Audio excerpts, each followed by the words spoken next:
sy fanorenana fotony a dia teny sotra ny azy zany. Ny teniny dia mazava. Nijoro amin'ny hevitra efa nijoroany hatramin'izay a zahay hoe misy fanovana tokony hatao eto aloha be ny zavatra tsy mety zay vao miroso amin'ny fametrahana zavatra vaovao. Zay no atao hoe fanorenana fotony zany.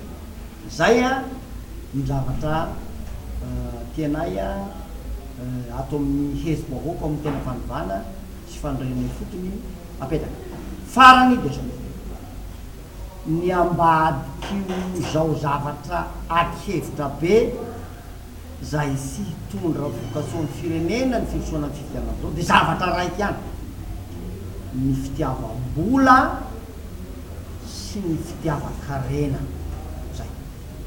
Ary de tena potika ny firenena satria nahoana io didy avoaka ny mpisary na HCC na Conseil d'État, io gouvernement ta prime ministre amin'ny ziroziro io, reo rehetrarehetra ny ambadiky reo rehetrarehetra de tombosoa fotsiny aby, vola aby ny ambadiky reo rehetrarehetra.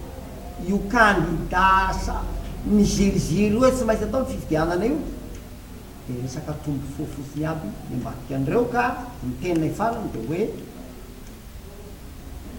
sy ny fanambarana hoe atao ny fifidianana fananao fanambarana ny président de république na zao a tsy miova ny hevitray a, tsy ahasoan'ny firenena ny fisoana ny fifidianana, de mbola misarika ny sain'ny rehetrarehetra zay a mba handinika tsara ary hijery ny tombosoa ambony firenena.